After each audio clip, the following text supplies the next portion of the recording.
Flirting and Sex. That's the topic of today's episode on Marriage Monthly. It's going to be Getting a dirty sizzly tonight. one. Just kidding.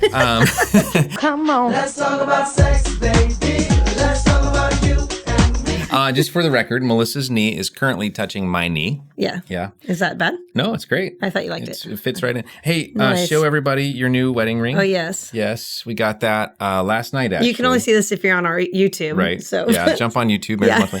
But kind of quick story about that. I was thinking about doing this last year. 26 years of marriage. Well, that's an odd year to get a new wedding ring. And it's not even our anniversary, but Well, it was like pretty recently. a month But ago. anyways, awesome. She finally has that new ring that I've been wanting to get her forever. Yeah. So that's good. Thanks. Hey, in this episode, we're going to be talking about what sex is, what sex is Is not. not. We're going to be talking about the point of it all, and we're going to be talking about how to effectively flirt with your spouse. So let's start off with what sex is. Now, I don't know if you grew up in a home where your parents thought this was a taboo subject and never brought it up. And Yeah. so it was like you're kind of on your own to learn stuff or school's going to teach you things or whatever. But Friends. we've tried in our home with our kids to not have that like secrety, Right. line that it was bad or something. We to could talk about. possibly be too open. I don't know about that, but I don't know. Yeah, but our kids definitely, know that we are in love with each other, that we like each other in every way, And that we have and sex. that we have sex. Yeah, and but I think there's still proper boundaries. But we've just made that an open topic in our Right. house, and Not taboo. So we're going to talk about what sex is to begin with, and I think that's part of this is that first of all, sex is a gift to enjoy. That a lot of the stereotypes from maybe if you're from a Christian background, a lot of your stereotypes might have been sex is dirty. You're kind of taught as a kid, like it's off limits, it's the forbidden fruit. And I think one of the unfortunate consequences of that is we bring into our adulthood a little bit of guilt that comes with sex if you were raised in a conservative Christian home. Now, maybe you weren't, and that's not an issue for you, but it's definitely an issue for a lot of people who are raised up in a very conservative, place and or way. And so first thing we know is that sex is a gift to enjoy. And I have a favorite verse in the Bible. I'll talk to Melissa about it all the time. It's from Proverbs. Wisest man who ever lived, Solomon, wrote these words. It says in Proverbs 5:18 and 19, it says, "Let your wife be a fountain of blessing for you." It says, "Rejoice in the wife of your youth." That's not all it says. I thought you were going to say the It other then thing. says, "She is a loving deer, a graceful doe. Let her breasts satisfy you always. May you always be captivated by her love." So I've quoted this enough to Melissa, she knows. But the point of that is Solomon's going, what's a good thing is when a man and a woman come together in a marriage covenant and they have the security of a relationship that's going to endure. And then they can fully share all of life, their bodies, their minds, their spirits with each other.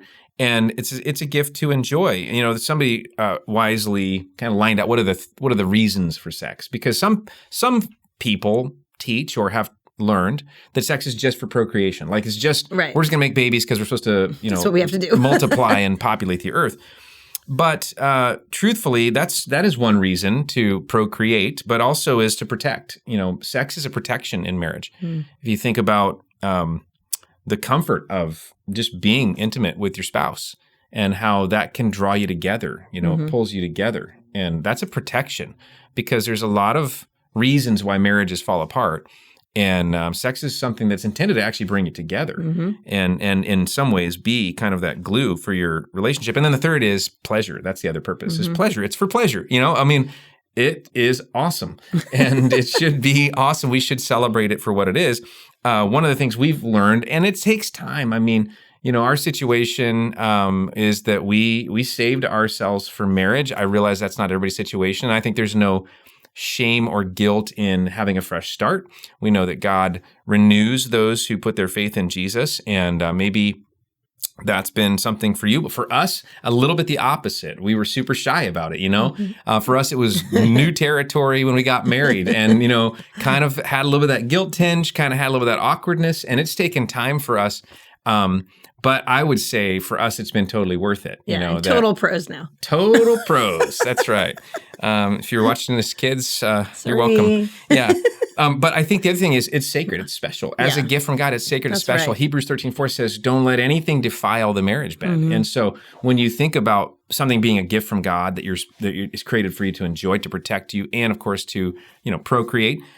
We have to then go, well, it's sacred, so we're not going to allow other influences. Right. We're not going to we're not going to porn in our sex life. We're not going to No other people. No other people. It's locked down. It's for that husband and that wife to enjoy. That's right. And Ephesians 5:3 says, "But among you there must be not even a hint of sexual immorality." And again, I think it's so important for us to go, you know what though?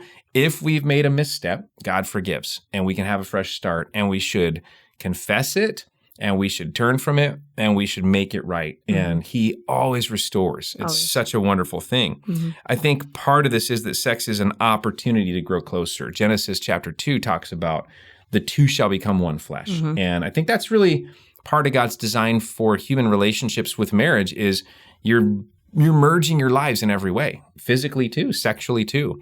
And again, that's part of the gift. One of the pieces of this is that it's an opportunity to serve, not to be served. Right. And I think in our culture, here's where men, I want to challenge you. We know our culture is full of porn. It's everywhere. And it's not right. It's not healthy. It's not honoring to women. If you're talking about man watching woman in porn or doing anything like that, it's not healthy. It's not good. And I think we have to take the attitude of serving, not being served, because porn, instant gratification, all this stuff. Yeah, what it really does selfish. is it trains you to be selfish.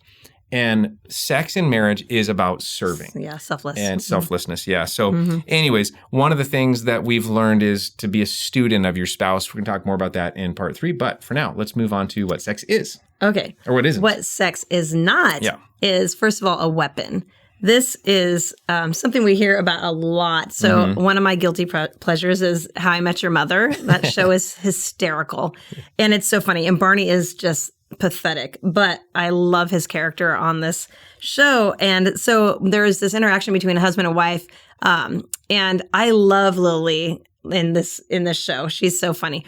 But Marshall, her husband, was saying one time how he's going to withhold sex from her because they got in a fight or something. And Lily's like, okay, like she doesn't care, whatever. And I believe that also is an episode in Friends with Chandler and Monica as well. Okay. So that's kind of like a thing. And you've heard people say it. People will actually say, I'm withholding sex, and using it like it's a weapon or something like that. And I just find that ridiculous. You don't use it to get your way, to prove a point, or to just be mean.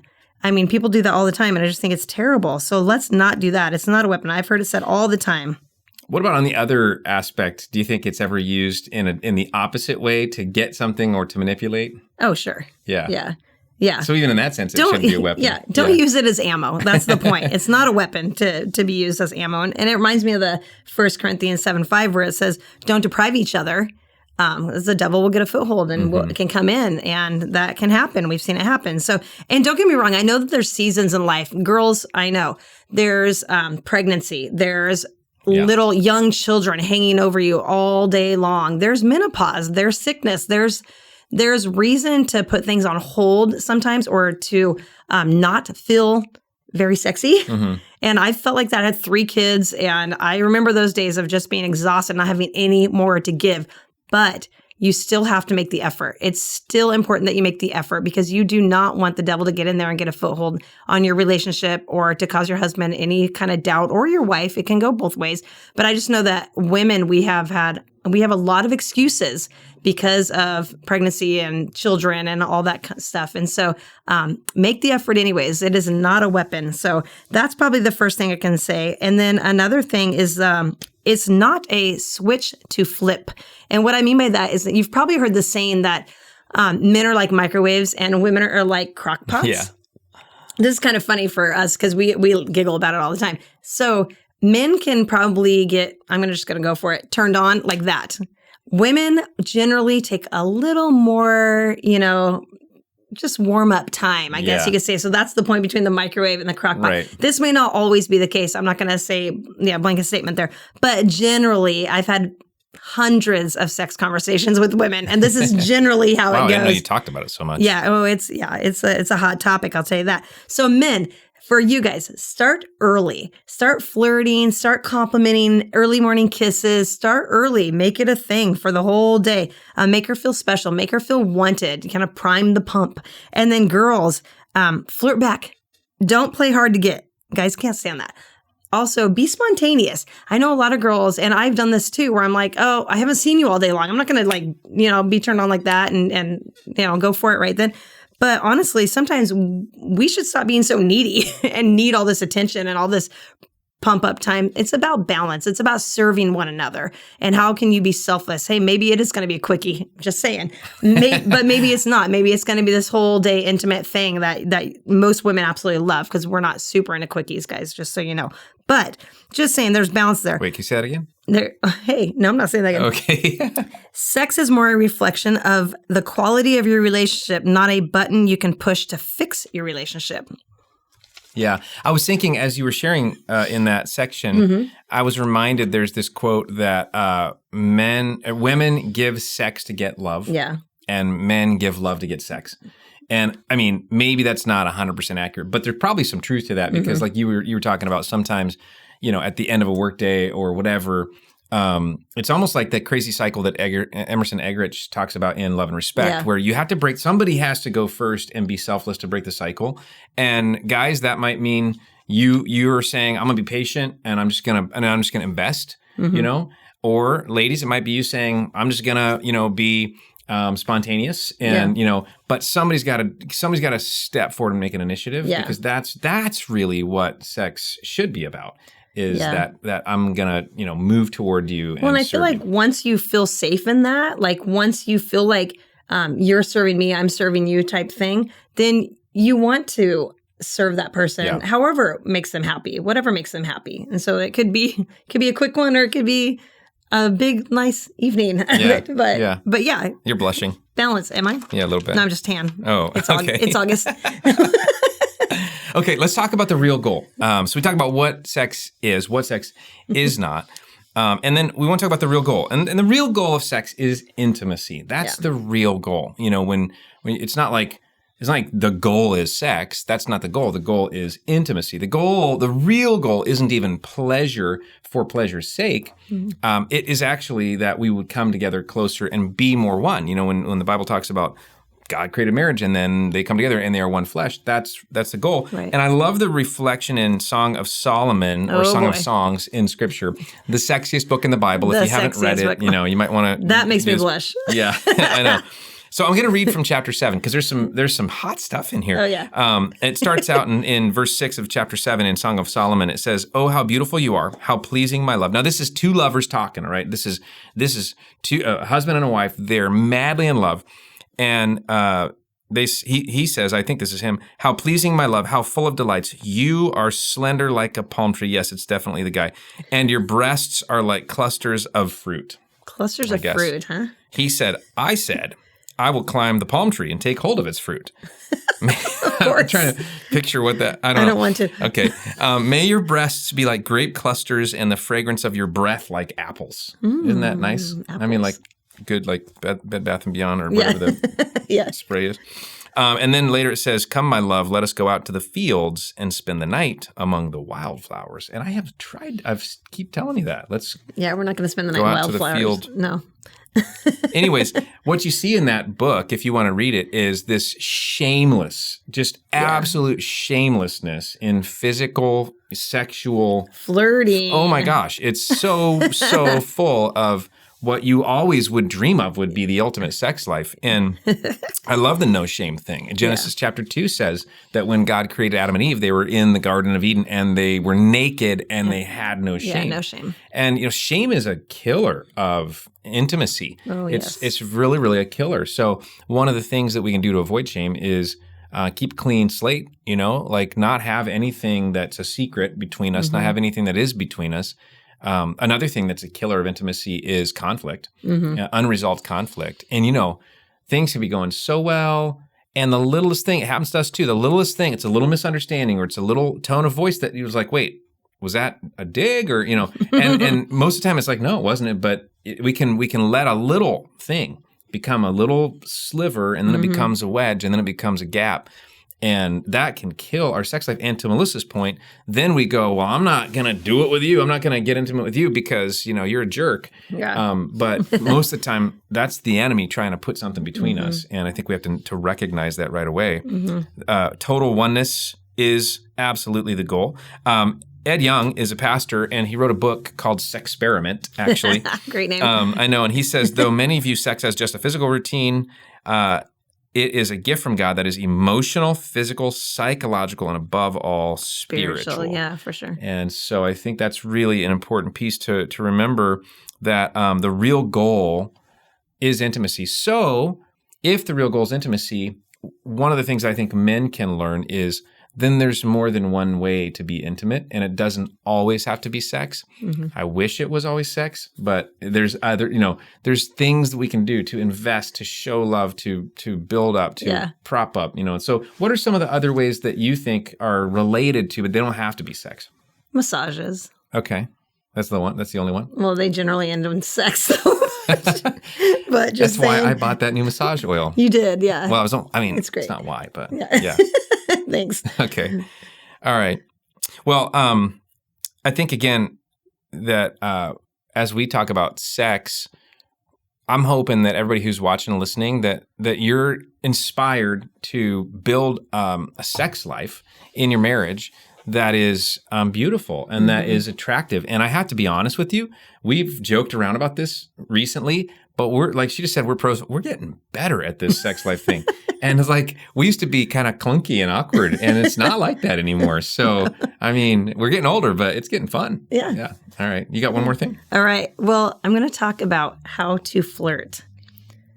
Yes. So, I mean, you're really good at it. I'm really good at it. I'm not going to lie. I mean, I was good at it in high school too. It's always been a really good flirt. I'm just now the object of it. You're the object of my flirting, which is great. No, it's just because I'm really outgoing and observant. And so it can get taken the wrong way. And so that's something I've learned through the years. But how to flirt. Well, first of all, take some notes from Song of Songs number 7. Go ahead and read that because that was wow. Grab those clusters. Yeah. Oh, God. Nice. Okay. It was in the Bible. Start early with your flirting. And what I mean by that is kisses and compliments early in the day. It makes a difference. And it shows that you're going to be on the person's mind all day long. So that's kind of a fun way to start the day. Also get creative with like notes or text or sext or sext. Yeah. Or even Snapchat. I know it's a teenager tool, but I'm just saying, don't be shy, girls. You can send some pretty cool pictures and they can get deleted unless they screenshot them, but whatever, that's your husband.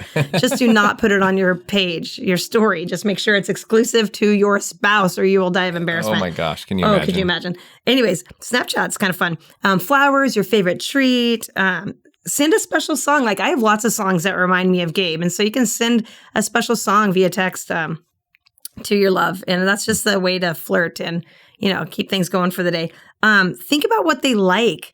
Gabe pretty much likes anything with an engine. Yep. So planes, trains, and automobiles. That's right. For his birthday, I took him up to Mount Rainier gondola ride. Really cool. Super fun. So you should do that sometime. But it's fun. But think about stuff that they like and invite them on a date that would really make them feel special and spoiled. Because I've taken Gabe sailing. We've done lots of boats thing. We've done train things. We've done all that stuff. In general, and we've talked about this before on the podcast. In fact, go back to the adventure episode. But Melissa's fantastic at planning and creative planning. Yeah. And it does revolve around something that I like. If she's planning a date, there's always something in there like that. Well, especially if it's on a special day for him. I mean, he likes automobile things. He likes steak. I don't as much. He likes steak. The Ocean's 11 series, like a lot. So I know it's so good. 12, 13, the whole series. Yeah, it's good stuff. So think about what your spouse likes and plan something for them. It makes a difference. Another thing is when you're flirting is splurge once in a while. Don't be such a cheapskate that you don't get to do anything or go anywhere or see anything or get a gift once in a while. I'm not much of, I don't really care about gifts very much, but I mean, I'm telling you, my new wedding ring's pretty hot. So, I mean, that's sexy. So But I'm just true, saying, you always say you'd rather have experiences I'd rather than have things. experiences than so things. for That's me, just- a yeah. gift to Melissa is an experience. Yeah. It's like we're going to go to dinner at a new place or Yeah. we're going to do something that we've never done before. Yes. And so that's a flirting gift because you'd rather have Right. that often than like a new picture frame for something or whatever. Oh, yeah. No. And splurging is just fun once in a while. I know you can't do it all the time, especially if you're a young couple and you are like, you don't have any money. But it's just fun to do something special for your spouse and spend a little bit extra money to have a really cool experience. You're not going to regret it. That memory is going to stick with you. And it's a good way to flirt. Another thing is surprise them. Now, personally, I hate surprises. I'm a super planner. So I'm just going to get this out here. But once in a while, Gabe will bring me flowers or chocolates and I'll walk in the house and I'll be like, oh, that's nice. I have red roses. So that's sweet. And it's a surprise and it's a nice way to flirt. So I like those kind of surprises. Because wouldn't you say that the point of flirting is thoughtfulness? Yeah. Like I'm thinking about you. Yeah. For me, it just shows that you're thinking of them and you want to make them happy. And that's the main thing. So don't hold back. Be all in. Flirt away. Save all your sexual and flirting attention for your spouse only. Nobody else deserves that attention but your spouse, the gift that God has given you in that spouse. And keep your eyes on that gift only. Water only this grass of your spouse and make an effort. I mean, I think the main thing about flirting and sexuality and the whole thing is just an effort of selflessness toward the one you love. I mean, Gabe is a gift to me. And so I'm not going to take advantage of that gift or hurt that gift or be selfish. I want to be selfless with him because he is my gift from God.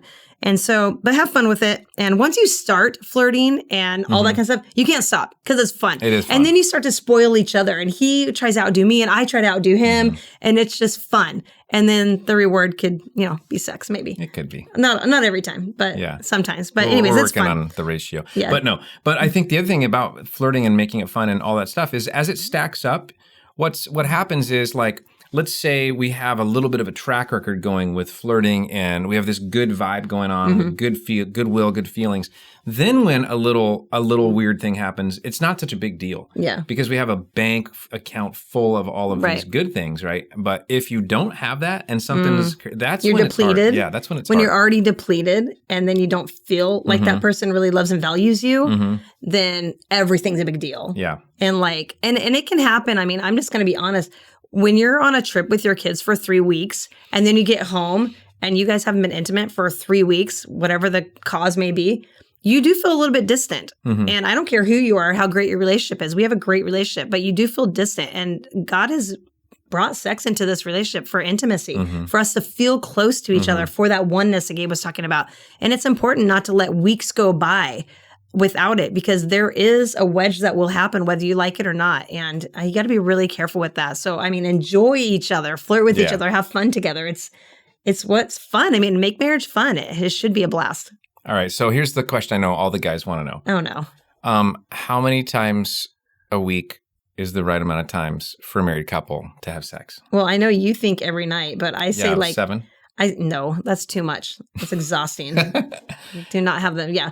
Maybe once a week is enough. Once a week or twice? Do I hear twice? Maybe twice. Maybe but twice. It's up to you guys. Every couple picks their own thing. I'm just playing around. Yeah. All right. Well, thanks for joining us for this episode of our podcast. Rated R. We hope that, this is rated R. Rated maybe R. PG-14, TV-14. Okay. We hope that you'll be back next month. In fact, subscribe, share, and comment. We'd love to hear from you. And again, we'll see you back here next month.